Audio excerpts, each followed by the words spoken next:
Good evening, I'm Sean Brock. Giovanni Gallardo loves home cooking. Tonight's Brewers starter against the Dodgers is 10-1 in his last 13 games at Miller Park. In his last 7 games in Milwaukee, allowing fewer than two runs per game. First inning, Gallardo strikes out the first 2 Dodgers, and then watch Prince Fielder get into the leather. Nice snag and the flip to Gallardo to end the first. Here's something rare. During the Brewers' recent hot streak, they actually trail for the first time since Sunday. Aaron Miles singles home Matt Kemp in the bottom of the second. The Brewers get that run back as Corey Hart grounds out to the plate. Jerry Hairston Jr. It's tied up at 1, all in the 8th. And here's a look at the current score. The man who is expected to replace Colin Jenkins, Mike Neal, goes down with what's being called a sprained left knee. Tyler Dunn of the Milwaukee Journal-Sentinel talked to Neal, and it says an MRI is scheduled for tomorrow, but no ligament damage. With another defender making an impact, here's Rod Burks. This is a big season for Josh Gordy, the cornerback for the Green Bay Packers. Last year, he's pretty much a practice squad player. This year, he's trying to make the 53-man roster. I mean, I had the same mindset, you know, because even last year, every day I was working. Stacy, back over to you. We're here live at Miller Park, where your Milwaukee Brewers are as hot as this weather right now.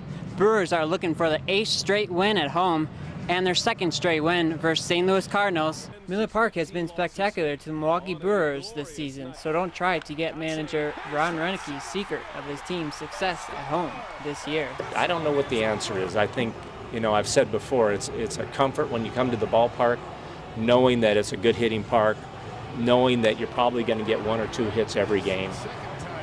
It does something to you mentally. One thing that is a bright change from last year's team is that this year's Milwaukee Brewers team is winning close games and not losing them. And it started early in the year. We found a way to win some tough games, found a way to win some one-run games, and we've been finding different ways to win. So I think once you've had success in that situation under the same circumstances, you just believe you'll find a way to have success again. More than anything, character. We've got a lot of character in this clubhouse. Nobody wants to lose. Everybody's going to play, every out hard. We're not packing it in. We're not giving anything away. So everybody's going out there and competing until the end. And I think it started out in spring training with the attitude that everybody came in and wanting to win. With a 7-game lead over the St. Louis Cardinals, the Milwaukee Brewers control their own destiny the rest of the season. If the Brewers stay focused and play their style of game each day, then they'll know that they'll be playing in the postseason in October. We've put ourselves in a position to be in the race. But, as far as the other teams go, we're not really too concerned about what they're doing. Like I said, we just got to go out and play our brand of baseball and try to execute as well as we can. And I feel like if we do that, we're going to have a pretty good chance come the end of the season. This is Sean Brock for today's TMJ4 Sports. With their 2 picks in this year's NBA draft, the Bucks went with youthful potential and veteran production.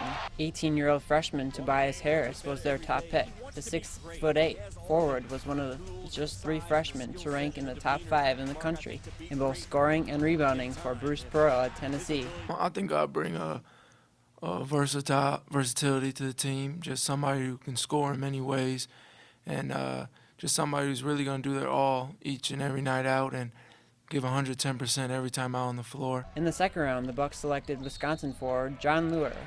They like his toughness and his ability to knock down 3-pointers. Luer was very uneasy while waiting to get the call from the Bucks.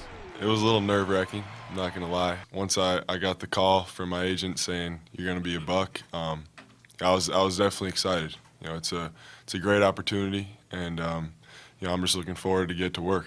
Harris and Luer worked out for the Bucks on the same day and faced each other in some drills and scrimmages.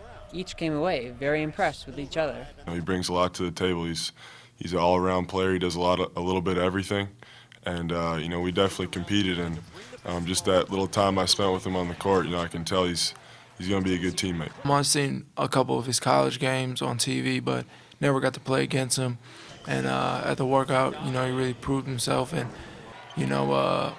at that pick in the 2nd round for him, I thought it was an amazing pick. I thought it was a steal. John Hammond and the Bucks hope draft night will be instrumental in transforming them from a lottery team into a playoff club.